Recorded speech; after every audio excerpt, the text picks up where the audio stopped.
ಶ್ರೀ ಗುರುಭ್ಯೋ ನಮಃ.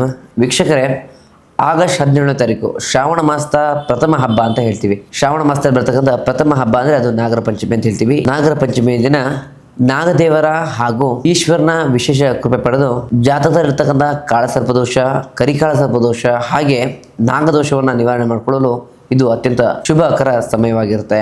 ಈ ಎಲ್ಲ ದೋಷಗಳನ್ನು ಕಡಿಮೆ ಮಾಡಿಕೊಂಡು ಅದೃಷ್ಟವನ್ನ ಮತ್ತು ಸಫಲಗಳನ್ನ ನೀವು ಪಡಿಬೇಕು ಅಂತಂದ್ರೆ ನಾನು ಹೇಳುವಂತ ಸಣ್ಣ ತಂತ್ರವನ್ನ ನೀವು ಮಾಡಬೇಕಾಗುತ್ತೆ. ಮೊದಲನೇದಾಗಿ ಮುಖ್ಯ ಕೆಲಸ ಏನಪ್ಪಾ ಅಂತಂದ್ರೆ ನಾಗರ ಕಲ್ಲಿಗೆ ಅಥವಾ ಮನೇಲಿ ಇರ್ತಕ್ಕಂಥ ನಾಗರ ಮೂರ್ತಿಗೆ ಹಾಗೆ ಶಿವಲಿಂಗಕ್ಕೆ ಶುದ್ಧ ಹಸುವಿನ ಹಾಲು ಅಥವಾ ಎಳೆನೀರು ಹಾಗೂ ಅರಿಶಿಣದಿಂದ ಜೊತೆಗೆ ಕುಂಕುಮ ಮಿಶ್ರಿತ ಅರಿಶಿಣದಿಂದ ಅಭಿಷೇಕವನ್ನ ಮಾಡಬೇಕಾಗುತ್ತೆ.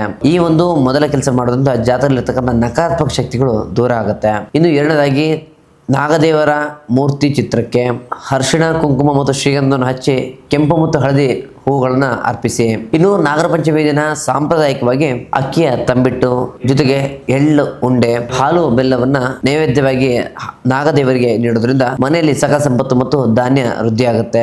ನೀವು ಪೂಜೆ ಮಾಡೋ ಸಂದರ್ಭದಲ್ಲಿ 108 ಬಾರಿ ಓಂ ನಾಗೇಂದ್ರಾಯ ನಮಃ ಅಥವಾ ನಾಗಗಾಯತ್ರಿ ಮಂತ್ರವನ್ನು ನೀವು ಕೂಡ ಜಪ ಮಾಡಬಹುದು. ಓಂ ನವಕುಲ ನಾಗಾಯ ವಿದ್ಮಹೆ ವಿಷವಿಷಾಯ ಧೀಮಹಿ ತನ್ನೋ ಸರ್ಪಃ ಪ್ರಚೋದಯಾತ್. ಈ ಒಂದು ಮೋಕ್ಷ ನಾಗ ಗಾಯತ್ರಿ ಮಂತ್ರವನ್ನು ನೀವು ಜಪ ಮಾಡೋದ್ರಿಂದ ಮನಸ್ಸಿನ ಭಯ, ಆತಂಕ ಮತ್ತು ಮನಸ್ಸಲ್ಲಿರ್ತಕ್ಕಂಥ ಕಳವಳಗಳು ದೂರ ಆಗುತ್ತೆ. ಈ ದಿನ ಯಾವುದೇ ಜೀವಿಗಳಿಗೆ, ಮುಖ್ಯವಾಗಿ ಹಾವುಗಳಿಗೆ ಯಾವುದೇ ಕಾರಣಕ್ಕೂ ಹಾನಿಯನ್ನ ಮಾಡಬಾರದು. ಬಡವರಿಗೆ ಅಥವಾ ನಿರ್ಗತಿಕರಿಗೆ ಹಸಿರು ಬಟ್ಟೆ ಮತ್ತೆ ತರಕಾರಿಗಳನ್ನ ಹಾಗೆ ಧಾನ್ಯಗಳನ್ನ ದಾನವಾಗಿ ನೀಡೋದ್ರಿಂದ ಶತ್ರು ಭಯ ನಿವಾರಣೆ ಆಗುತ್ತೆ. ಹಾಗೆ ನಿಮ್ಮ ಕುಟುಂಬದಲ್ಲಿ ಜನ್ಮ ಜನ್ಮಕ್ಕೂ ಅನ್ನಪೂರ್ಣೇಶ್ವರ ಕೃಪೆ ನಿಮ್ಮ ಸದಾ ಇರುತ್ತೆ. ನಾನು ಕೊಟ್ಟಂತ ಮಾಹಿತಿ ತಪ್ಪದೆ ನೀವು ನಾಗರ ಪಂಚಮಿ ದಿನ ಮಾಡಿದ್ದೇ ಆದರೆ ನಿಮ್ಮ ಜೀವನದಲ್ಲಿ ಇರತಕ್ಕಂಥ ಸರ್ಪದೋಷಗಳ ನಿವಾರಣೆ ಆಗುತ್ತೆ. ಹಾಗೆ ನಿಮ್ಮ ಒಂದು ಕುಟುಂಬದಲ್ಲಿ ಸಕಲ ಸಂಪತ್ತು, ಸಕಲ ಇಷ್ಟಾರ್ಥ ಸಿದ್ಧಿಗಳು ಸಿದ್ಧಿ ಆಗುತ್ತೆ. ನಾನು ಕೊಟ್ಟಂತ ಮಾಹಿತಿ ನಿಮ್ಗೆ ಇಷ್ಟ ಆಗಿದ್ರೆ ನಮ್ಮ ಒಂದು ವಿಡಿಯೋನ ಹೆಚ್ಚಾಗಿ ಲೈಕ್ ಮಾಡಿ, ಶೇರ್ ಮಾಡಿ, ಸಬ್ಸ್ಕ್ರೈಬ್ ಮಾಡ್ಕೊಳ್ಳಿ.